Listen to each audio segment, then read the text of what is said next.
ఈరోజు అమరావతికి వస్తే మొట్టమొదటిసారిగా మీరు చూశారు. నేను నేరుగా ప్రజావేదిక దగ్గర వెళ్ళాను.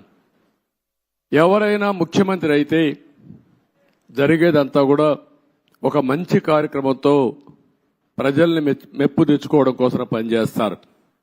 ప్రజావేదిక కూల్చి అక్కడి నుంచి పరిపాలన ప్రారంభించాడు. అక్కడి నుంచి నేను నేరుగా వచ్చాను. ఏదైతే ఆనాడు ప్రధానమంత్రి నరేంద్ర మోడీ గారు అమరావతికి ఫౌండేషన్ వేశారు, అక్కడ మీరు చూస్తే ఒక బాధ, ఆవేదన. 1631 రోజులు మీరు ఆందోళన చేయడం ఒక ఎత్తైతే, ఈ రాజధాని ప్రారంభించినప్పుడు రాష్ట్రంలో ఉండే ప్రతి ఒక్క గ్రామం, ప్రతి ఒక్క వార్డు నుంచి పవిత్రమైన మట్టిని, పవిత్రమైన జలాల్ని, అక్కడుండే దేవాలయాలు గాని, మసీదులు గాని, చర్చిలు గాని, ప్రార్థనాలయాల్లో ప్రార్థనలు చేసి అందరి దేవుళ్ళ యొక్క ఆశీర్వాదాలు తీసుకొని పవిత్రమైన మట్టిని ఇక్కడికి తీసుకొచ్చారు.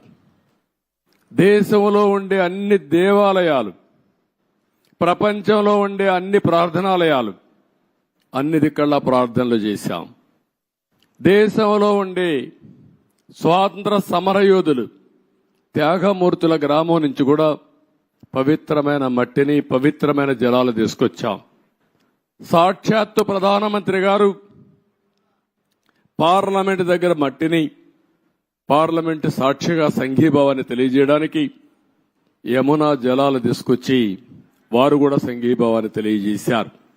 నాకు అనిపిస్తుంది ఆ మహిమే ఈ రోజు మనల్ని కాపాడిందని. నాకు అనుమానం లేదు. ఇక్కడ ఒక పవిత్రమైన ప్రాంతంగా తయారైంది. తాత్కాలికంగా కొంతమంది ఈ ప్రాంతాన్ని అతలాకుతలం చేయాలనుకున్న ఈ స్థల మహత్యం వల్ల మళ్లీ తిరిగి నిలబెట్టుకోగలిగాం.